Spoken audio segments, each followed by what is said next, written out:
Halo, kembali lagi di channel LOA. Kali ini kita akan membahas tentang puisi, ya. Sekali lagi yang akan kita bahas kali ini adalah tentang puisi, ya kan? Udah jelas banget nih tulisannya, puisi gitu kan. Nah, di video sebelumnya kita sudah membahas tentang makna kata dalam puisi dan makna lambang, ya kan? Nah, tentunya teman-teman masih ingat. Nah, kalau teman-teman masih ingat, coba yuk kita review sebentar nih dari video sebelumnya, ya. Kita review sebentar dari video sebelumnya tentang makna kata dalam puisi dan makna lambang. Nah, tentu saja kita harus mengerti tentang puisi sebagai karya sastra, ya kan? Nah, puisi sebagai karya sastra itu kan dibedakan dengan prosa. Nah, puisi itu sendiri apa sih? Ya, jadi puisi itu singkatnya adalah apa? Yuk, agak ingat? Iya, bener banget. Jadi puisi itu adalah jenis karangan terikat, ya kan? Kemarin di video sebelumnya sudah kita bahas ya. Jadi puisi ini adalah jenis karangan terikat ya. Jadi terikat apa nih ya? Nah, nanti kita bahas. Kemudian kalau prosa ya, prosa itu apa? Yuk. Prosa itu adalah iya jenis karangan bebas ya. Jadi kalau puisi itu adalah jenis karangan terikat, kalau prosa itu adalah iya, jenis karangan bebas. Nah, selanjutnya ya, keterikatan puisi ini berkaitan dengan atau terikat dengan apa kemarin? Iya, dengan jumlah kata ya kan, jumlah kata dalam setiap baris dan iya, jumlah baris dalam setiap bait ya. Maksudnya gimana nih? Ya, maksudnya ya kalau dalam puisi nih, teman-teman kalau pernah lihat puisi ya atau pernah baca puisi, nah, di setiap baris itu kan ada kata ya kan. Jadi kata tersusun ya di baris pertama misalnya itu ada berapa kata. Nah, coba teman-teman lihat misalnya teman-teman sekarang sedang berhadapan dengan teks puisi gitu ya. Nah, di situ coba teman-teman lihat. Nah, kata, di situ kan ada kata apa misalnya. Satu baris itu ada berapa kata sih? Nah, misalnya ini, makna kata dalam puisi dan makna lambang. Ini kan ada satu, dua, tiga, empat, lima, enam, tujuh. Ada 7 kata, ya kan? Nah, kalau di dalam puisi itu coba dilihat dalam baris pertama itu ada berapa kata, ya kan?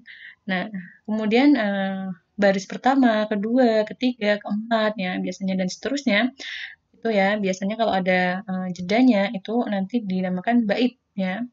Misalnya seperti ini. Jadi nanti kita akan bahas tentang kata baris dan bait ya di video ini. Jadi intinya ya, jadi intinya sekali lagi eh, puisi itu berkaitan dengan ya jumlah kata dalam setiap baris dan baris ya atau jumlah baris dalam setiap bait. Oke? Nah, jika sudah paham di sini, kita ke prosa nih ya. Sedangkan prosa adalah jenis karangan bebas ya, yang tidak terikat dengan kata, baris, ataupun bait ya. Jadi karangan bebas, misalnya teman-teman pernah mengarang sebuah karangan atau mungkin sebuah deskripsi tentang apa gitu ya. Nah, itu kan termasuk dari jenis karangan bebas. Maksudnya gimana? Nah, kalau prosa ini ya, itu, terikat, oleh, apa ya, alinea gitu kan, kemarin sudah kita bahas alinea atau paragraf. Jadi, kalaulah terikat ya kan, kalaulah terikat, karangan ini ya di dalam prosa itu disebutnya alinea atau paragraf, oke? Nah, sampai di sini teman-teman, sudah paham ya, beda dari puisi dan prosa, oke? Nah, selanjutnya kita ke bahasa ya, kita review bahasa yang digunakan di dalam puisi ya kan.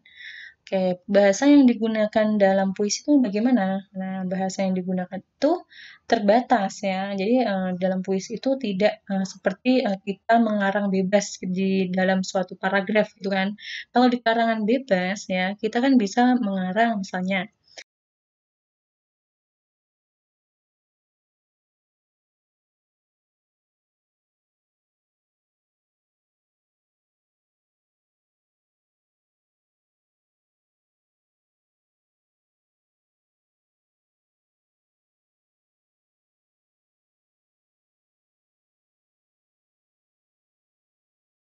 deskripsinya itu panjang gitu kan kalau karangan bebas itu. Karangan bebas itu kan dijabarkan atau dideskripsikannya itu kan bebas gitu ya. Nah, kalau di dalam puisi ini dibatasi ya, ungkapannya itu dibatasi atau sangat terbatas gitu untuk menyampaikan suatu yang diimajinasikan gitu kan. Nah, jadi menggunakan bahasa yang terbatas juga teman-teman ya. Oke, jadi karena itulah bahasa puisi itu sangat padat dan bernaas ya. Jadi sangat simbolis juga. Jadi mungkin di video sebelumnya sudah kita bahas juga ya tentang bahasa puisi yang padat, bernaas, dan sangat simbolis. Jadi yang simbolis ini maksudnya gimana? Nah, yang simbolis ini maksudnya adalah penuh dengan lambang ya kan, penuh dengan lambang. Nah, ini dia. Simbolis itu penuh dengan lambang. Oke. Nah, ini review dari video sebelumnya. Mungkin bagi teman-teman yang belum sempat menonton dari video sebelumnya, ini hanya sebuah cuplikan review ya dari video sebelumnya. Oke, sekarang kita lanjut ke contoh bait dan baris dalam puisi ya. Di sini dicontohkan puisi dari Sapardi Djoko Damono ya. Nah, di sini ada Hujan Bulan Juni ya. Mungkin teman-teman pernah membaca ini ya, puisi ini. Puisi yang sangat populer sekali ya, teman-teman ya. Tentunya di sini yang kita akan bahas adalah tentang bait dan barisnya. Nah, di sini ada ini kan teman-teman ya. Tak ada yang lebih tambah. Di sini kan ada 1, 2, 3, 4, 5 ya kan. Ada berapa kata ini? 5 ya kan. Ada 5. Oke, coba kita beri tanda ya teman-teman ya.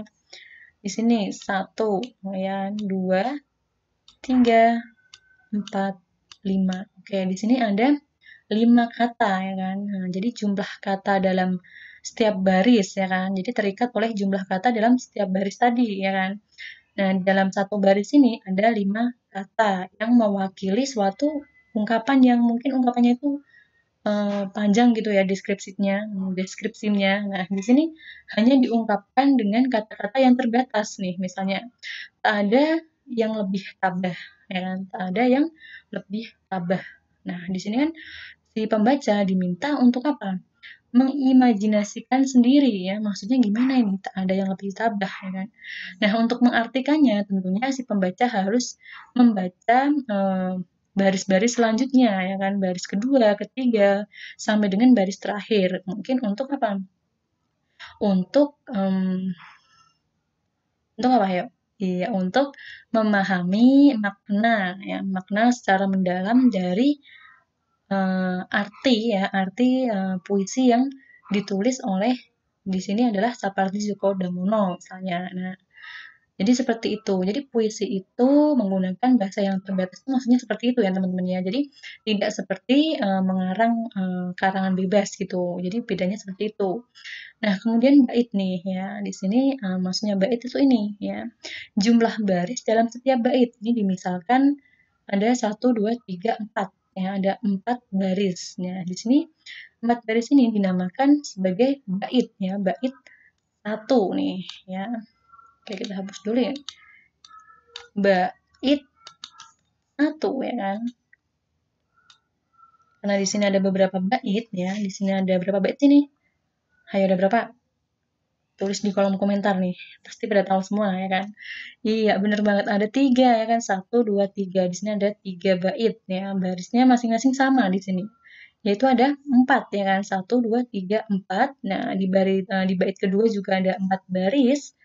Di bait ketiga juga ada 4 baris ya. Oke, mungkin teman-teman bisa mengidentifikasi nih masing-masing baris ya. Misalnya di sini bait pertama, kemudian baris pertama ada berapa kata ya kan. Kemudian bait pertama, baris kedua ada berapa kata. Nah, jadi kan di dalam puisi itu ya, itu kan terbatas oleh suatu kata. Jadi kata itu tidak yang panjang, deskripsi seperti mendeskripsikan suatu hal ya, oke? Nah, jika teman-teman sudah mengetahui ya bait, baris, dan kemudian kata tadi ya di dalam suatu puisi, tentu teman-teman akan lebih mudah lagi membedakannya dengan paragraf di dalam prosa. Ini dia contoh paragraf dalam prosa ya. Ini adalah maksudnya paragraf ini ya teman-teman ya. Nah, di sini kan ada apa ini ya? Seperti jeda spasi gitu kan ya. Spasinya itu kan di sini diberi kosong gitu kan, maju gitu ya, agak menjorok gitu. Nah, kemudian baru ke apa ini namanya? Iya, kata pertamanya di dalam suatu deskripsi itu. Nah, misalnya di sini ya. Jadi setiap membuat paragraf, usahakan teman-teman itu membuat apa namanya spasi atau ini ya teman-teman ya kayaknya jeda menjorok gitu ya, menjorok agar diketahui bahwasanya itu adalah paragraf atau alinea, oke? Nah, jadi paragraf itu cirinya adalah pasti di sini iya menjorok ya, jedanya itu agak menjorok ke kanan beberapa spasi gitu ya. Paling enggak ada 3 sampai 7 spasi gitu ya. Kalau ini kan ada berapa ini ayo dihitung dari ini ya, dihitung dari huruf pertama di sini. 1, 2, 3, 4, 5, 6. Nah, misalnya di sini ada 6 spasi dari apa nih? Dari garis awal, misalkan seperti itu ya. Oke, di sini ya paragraf pertama. Tentunya teman-teman punya bayangan sendiri tentang paragraf ya. LA yakin. Ini hanya contoh saja ya tentang paragraf dan juga baris dan bait dalam puisi ya teman-teman ya. Oke, di sini dicontohkan misalnya persatuan bangsa diibaratkan sebuah gedung. Nah, ini hanya sebuah contoh yang ditekankan itu adalah paragrafnya teman-teman. Jadi teman-teman bisa membayangkan, oh paragraf itu yang seperti ini ya. Kemudian biasanya di sini nanti ada lagi gitu kan. Nah, kemudian biasanya ada beberapa paragraf gitu kan. Nah, ini hanya untuk membedakan atau memahami ya, pemahaman teman-teman tentang bagaimana membedakan antara baris, bait, dan paragraf. Yang akan kita bahas selanjutnya adalah tentang unsur-unsur pembangun puisi ya. Jadi unsur-unsur pembangun puisi itu ada majas dan irama, kemudian ada penggunaan kata-kata konotasi, kemudian kata-kata berlambang, dan pengimajinasian dalam puisi ya. Jadi ada 4 unsur pembangun puisi yang akan kita bahas kali ini di video ini ya. Oke, kita langsung saja. Di sini nanti yang akan kita contohkan langsung di contoh dari ketika menulis puisinya teman-teman ya. Nah, untuk penjelasan dari majas dan irama, penggunaan kata-kata konotasi, kata-kata berlambang, dan pengimajinasian dalam puisi nanti akan kita implementasikan langsung di dalam kita menulis sebuah puisi gitu ya. Jadi tidak secara spesifik kita bahas satu persatu, tapi nanti kita secara umum gitu ya teman-teman ya. Oke, kita lanjut dulu ke musikalisasi puisi ya. Mungkin teman-teman sudah nggak asing lagi tentang musikalisasi puisi ya kan. Kalau musikalisasi puisi itu adalah mengubah puisi menjadi sebuah lagu ya kan. Nah tentunya teman-teman pernah dong melihat seseorang yang bernyanyi gitu kan. Nah sebenarnya memang hampir tidak ada apa ya bedanya gitu ya musikalisasi puisi dengan menyanyi tapi nanti mungkin teman-teman bisa membedakan nih dari contoh musikalisasi puisi di video ini. Coba bedanya apa? Ada nggak perbedaannya? Gitu kan? Nah, sekali lagi ya, musikalisasi puisi itu adalah mengubah puisi menjadi sebuah lagu.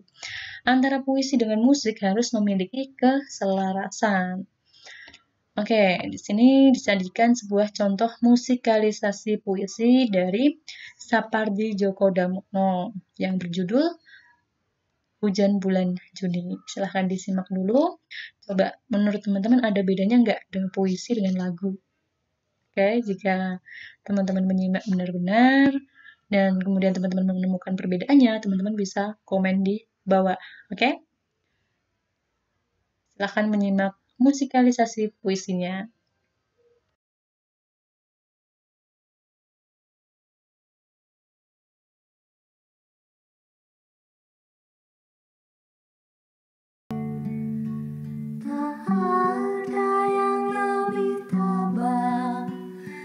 Hujan bulan Juni dirahasiakannya rintik rindunya kepada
Oke, selanjutnya kita ke makna lambang nih ya, makna lambang. Nah, di sini ada pilihlah kata-kata yang memiliki makna kias atau konotatif yang bisa menjadi simbol atau lambang dari hal-hal yang diceritakan dalam puisi. Maksudnya gimana nih ya? Jadi makna lambang ya. Makna lambang di sini maksudnya ya, kita diminta untuk memilih suatu kata-kata yang memiliki makna kias atau konotatif, yaitu makna yang apa? Ayo, ada yang tahu? Iya, jadi makna yang tidak sebenarnya ya. Jadi makna konotatif itu adalah makna yang tidak sebenarnya. Lawannya adalah makna denotatif ya, yang bisa menjadi simbol atau lambang ya, yang bisa menjadi simbol atau lambang dari hal-hal yang diceritakan dalam puisi. Nah, jadi ketika kita memilih diksi ya atau kata di dalam puisi yang kita buat, kita usahakan bisa menggunakan simbol-simbol tertentu untuk apa? Untuk menggantikan suatu kata-kata tertentu juga ya. Jadi misalnya teman-teman ya, mengimajinasikan seseorang yang sangat berjasa gitu di kehidupannya teman-teman. Nah, teman-teman bisa mencari makna lain gitu kan, makna lain menggunakan simbol atau lambang tertentu ya yang menggambarkan tentang sesuatu itu. Nah, kira-kira apa ya? Misalnya teman-teman ingin mengganti kata seseorang ya, tadi sudah dikatakan seseorang yang sangat penting gitu ya di hidupnya teman-teman. Nah, kemudian teman-teman menggantinya dengan makna simbol atau lambang. Kira-kira apa gitu kan? Nah, kira-kira apa sih teman-teman kalau ingin mengganti seseorang yang penting sekali, yang memiliki arti penting sekali di hidupnya teman-teman? Coba teman-teman imajinasikan seseorang itu ya, siapapun itu ya. Kemudian teman-teman cari kata lain ya, satu kata ya, simbol atau lambang yang menggantikan seseorang yang penting tadi. Coba apa kira-kira? Oke, sudah? Oke, disimpan dulu ya jika sudah. Jika belum, cari dulu. Kira-kira apa? Oke, jika sudah semua ya, jika sudah diimajinasikan semua tentang simbol atau lambang yang menjadi pengganti dari seseorang yang amat penting ya di hidupnya teman-teman mungkin. Nah, teman-teman sekarang kita lanjut dulu ke ini dia contohnya ya. Di sini ada kata kalau, itu kan kata ya. Kemudian satu baris nih, jadinya kalimat ya kan. Kalau sampai waktuku. Nah, kalau sampai waktuku. Ku mau cahayamu. Kalau senja tak kudapati. Kemudian ini titik-titik. Nah, ini belum selesai ya. Nah, ini adalah cuplikan dari misalnya puisi ya. Jadi di sini cuplikan puisi kalau sampai waktuku. Nah, di sini itu kita belajar menggunakan suatu simbol tertentu ya untuk menggantikan makna tertentu juga. Nah, di sini kalau sampai waktuku. Nah, di sini kalau artikan ya, kalau sampai waktuku, ku mau cahayamu. Nah, di sini kira-kira menceritakan tentang apa sih dari dua baris ini saja? Nah, kalau kita identifikasi satu persatu ya kan, kita imajinasikan satu persatu ya, kalau sampai waktuku ku mau cahayamu. Ini ya, M-nya besar nih. Nah, biasanya berkaitan dengan kalau M-nya besar biasanya mengganti kata Tuhan ya kan, mu ya kan. Mu yang diagungkan biasanya Tuhan. Nah, kalau senja tak kudapati. Nah, di sini ada kata senja. Ya, di sini ada sebuah lambang atau simbol terang ya, simbol pengganti makna tertentu ya. Senja. Teman-teman pernah tahu kan arti senja itu apa? Nah, kemudian di sini kalau sampai waktuku. Berarti bisa diartikan bahwasanya jika sampai batas ya, batas waktu mungkin di dunia ini ya kan. Misalnya di sini teman-teman artikannya lain nih. Kalau sampai waktuku ya, jika sampai waktuku habis gitu kan. Ku mau cahayamu, aku ingin apa cahaya itu berarti sinar ya. ku mau sinar kamu menyinariku gitu misalnya teman-teman mengartikannya seperti itu. Kemudian kalau senja tak ku dapati, kalau misalnya ya teman-teman yang mengartikan misalnya loh ini ya, kalau senja itu berarti menjelang malam gitu kan, sudah sore, petang gitu kan, waktu petang gitu. Kalau petang tak ku jumpai gitu kan. Nah, mungkin gitu misal teman-teman mengartikannya seperti itu boleh ya. Atau beda lagi yang mengartikan. Kalau Al-Qur'an mengartikannya begini nih. Kalau sampai waktuku ya, kalau sampai waktuku di sini pengandaian ya. Jika tiba saatnya ajalku gitu kan. Nah, waktuku di sini ya. Ku mau cahayamu. Aku ingin ampunanmu. Nah, kalau senja tak kudapati, ya, kalau senja tak kudapati di sini maksudnya adalah jika ya waktu telah tiba dan tak ku temui.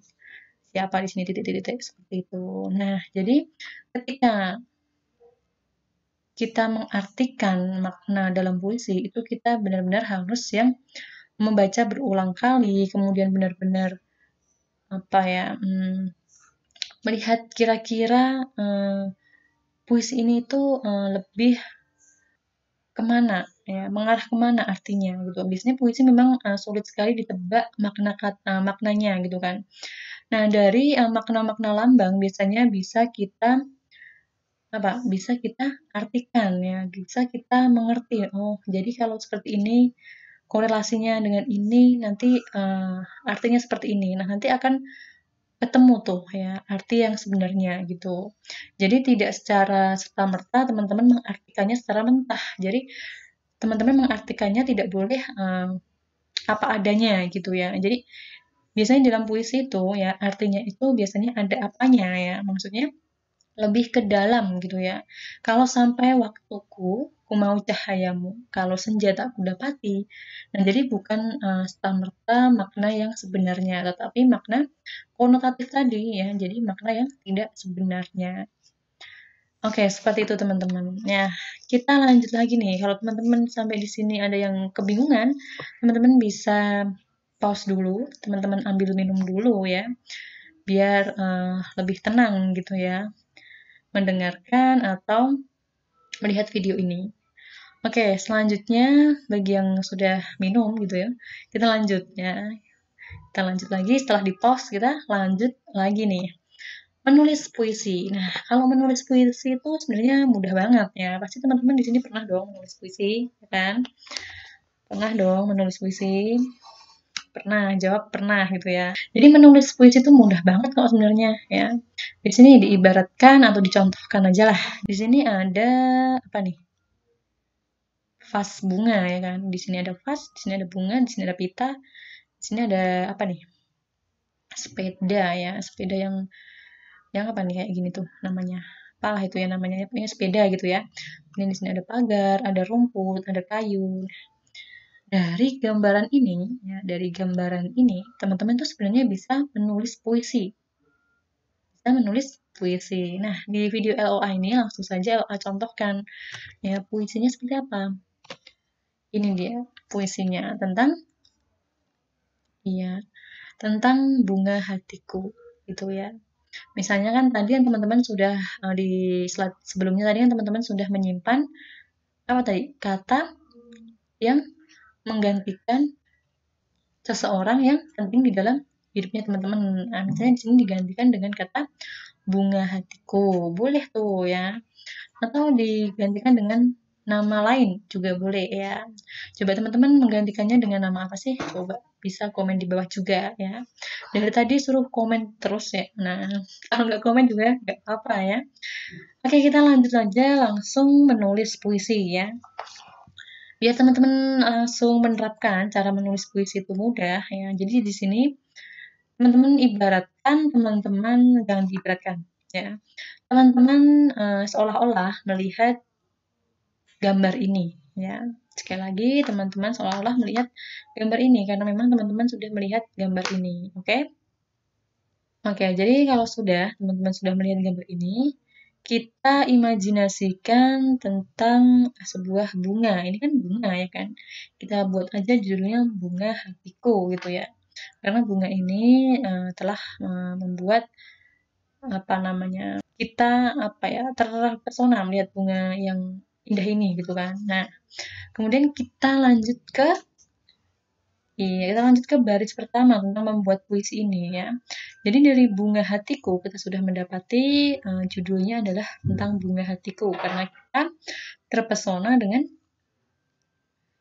warna-warni bunga ini di gambar ini ya kan. Atau teman-teman imajinasikan saja teman-teman pernah melihat bunga yang sangat indah ya. Misalnya kalau beda dari yang ada di gambar ini teman-teman bisa mengimajinasikan dimanapun itu. Kemudian teman-teman tulis ya menggunakan kata-kata yang padat ya, padat kemudian memiliki makna yang mendalam tentunya ya dari imajinasinya teman-teman. Oke?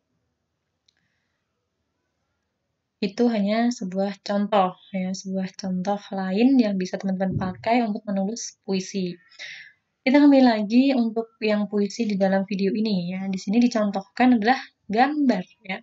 Sekali lagi dicontohkan menulis puisi ini kita lihat dari suatu objek tertentu. Nah, misalnya di sini teman-teman mengimajinasikan objeknya itu adalah ada vas bunga, kemudian ada bunga yang sangat indah sekali di sini ya, warnanya sangat berwarna-warni. Ada pita, ada sepeda, ada kayu, pagar ini ya, rumput ya.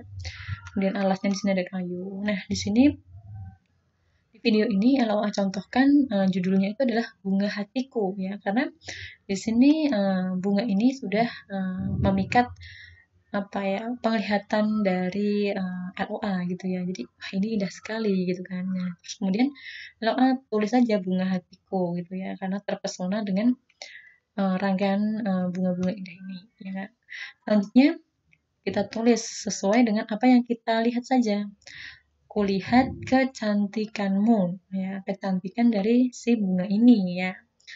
Mempesona di mataku. Nah, mempesona di mataku ya. Terlihat indah berwarna-warni ya kan. Terlihat indah berwarna-warni ya kan. Kemudian kulihat dan kuamati ya, karena kita melihat ya dan mengamati, jadi tulis aja kulihat dan kuamati. Ada pita yang mengikat. Ini kan, ada pita yang mengikat di depan pagar kayu. Nah, ini ya, ada kayu yang menjadi pagarnya di depan pagar kayu. Ada bunga naik sepeda putih, ya kan? Ada bunga naik sepeda putih, ya kan? Aku terus mengamati dan tersenyum, ya. Aku terus mengamati dan tersenyum melihat keindahan dari bunga ini, gitu ya. Karena saking mempesonanya bunga ini, ya, kita mengamati sampai dengan tersenyum sendiri, gitu, ya. Karena kita mengimajinasikan yang lain gitu ya sebenarnya, bukan tentang bunga ini ya. Kalau ini diartikan dalam makna konotatif sebenarnya bukan tentang bunga ini yang kita tulis ya. Kulihat kecantikanmu ya, mempesona di mataku, terlihat indah berwarna-warni, kulihat dan kuamati, ada pita yang mengikat di depan pagar kayu. Ada bunga naik sepeda putih. Aku terus mengamati dan tersenyum. Nah, jadi cara membuat puisi itu sebenarnya mudah ya, dari kita mengamati suatu benda tertentu atau mungkin objek tertentu ya. Jadi nggak perlu benda sih, sebenarnya teman-teman bisa mengamati seseorang ya. Atau teman-teman mengamati benda ya. Kalau benda itu biasanya umum ya, umum. Sekali digunakan untuk menulis puisi. Agar teman-teman punya inspirasi dari suatu benda itu untuk mengimajinasikan kata atau mengimajinasikan benda-benda tertentu ya. Sebenarnya bukan benda itu yang teman-teman imajinasikan ya, tapi teman-teman tuangkan menggunakan benda itu untuk mewakili atau mengganti peran yang teman-teman imajinasikan gitu ya. Sekali lagi, mungkin ya teman-teman bisa menggunakan benda tertentu ya untuk mengimajinasikan atau untuk mengganti peran dari yang mungkin teman-teman imajinasikan ya. Jadi imajinasi di dalam Tapi teman-teman wakilkan menggunakan benda-benda tertentu yang menggantikan imajinasi yang ada di pikiran atau mungkin di dalam perasaannya teman-teman gitu ya. Nah, selanjutnya nih, di sini ada puisi dan unsurnya. Maksudnya gimana? Maksudnya ya, di sini kan tadi kita sudah membahas unsurnya, ada 4 ya kan, majas dan irama, penggunaan kata-kata konotasi, kata-kata berlambang, dan pengimajinasian dalam puisi. Oke, majas dan irama. Oke, di sini iramanya ini ya, jelas banget iramanya ini. Ini irama akhir ya, menggunakan UUU seperti itu misalnya. Ini III. Nah, misalnya ini. Nah, kemudian majas. Di sini menggunakan majas apa nih? Ada nggak sih majasnya? Ada nih. Ada kata bagai. Nah, bagai ini termasuk majas apa sih kira-kira? Bagai mutiara berkilau. Nah, kira-kira pakai majas apa nih? Perumpamaan ya kan? Bagai. Kulihat kecantikanmu bagai mutiara berkilau mempesona di mataku, terlihat indah berwarna-warni, kulihat dan kuamati. Ada pita yang mengikat di depan pagar kayu, ada bunga naik sepeda putih. Aku terus mengamati dan tersenyum. Nah, di sini ada kata-kata, sebelum ke kata-kata ada penggunaan kata-kata konotasi. Konotasi itu adalah makna yang tidak sebenarnya, ya kan? Makna yang tidak sebenarnya di sini dicontohkannya di mana? Misalnya di sini ada kata, ini ya, mutiara ya. Jadi penggunaan kata-kata konotasinya di kata mutiara ya. Mungkin kalau mutiara dalam makna yang asli ya, makna yang asli itu kan permata berbentuk bulat dan keras gitu kan. Nah, dari imajinasi ini ya misalnya, tadi kan judulnya Bunga Hatiku, kulihat kecantikanmu bagi mutiara berkilau. Nah, misalnya kalau diartikan secara mentah ya atau secara arti yang sebenarnya itu kan bagai permata berbentuk bulat dan keras. Kan tidak mungkin ya kan. Maksudnya di sini adalah makna apa?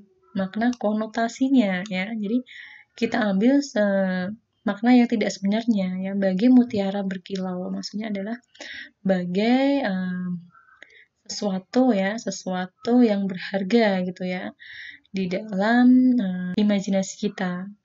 Jadi di sini diibaratkan bagai mutiara berkilau yang berkilauan. Jadi sesuatu yang berharga untuk si pengimajinasi ya, kemudian berkilau. Maksudnya apa sih berkilau itu? Berkilau itu bukan mengkilap gitu ya.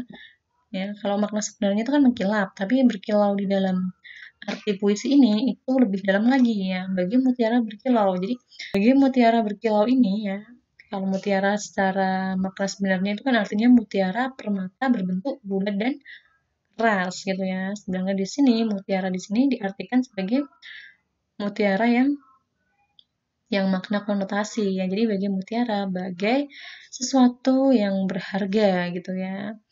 Oke, seperti itu. Nah, lanjut nih ke yang ketiga, kata-kata berlambang. Kata-kata berlambang ini sama ya. Ini misalnya kita menggunakan lambang-lambang tertentu untuk menggantikan makna sebenarnya. Kalau di sini menggunakan ini ya, kata lambang lagi-lagi mutiara ini kita jadikan contoh sebagai lambang ya, lambang untuk menggantikan mungkin kata tertentu ya, kata tertentu. Jadi kata-kata berlambang yang ada di puisi ini ya kita dapati dari kata mutiara ini. Ini ada kata berlambang juga ya. Dan kemudian yang keempat, pengimajinasian dalam puisi. Jelas ini puisi itu pasti menggunakan imajinasi ya. Untuk membuatnya itu kita harus berimajinasi. Oke, seperti itu ya teman-teman ya. Terima kasih sudah menonton video ini. Semoga bermanfaat buat teman-teman semua. Jangan lupa bagi yang belum subscribe, silahkan subscribe. Dan bila video ini bermanfaat, teman-teman bisa like ya, beri komen. Ya teman-teman ada pertanyaan. Oke.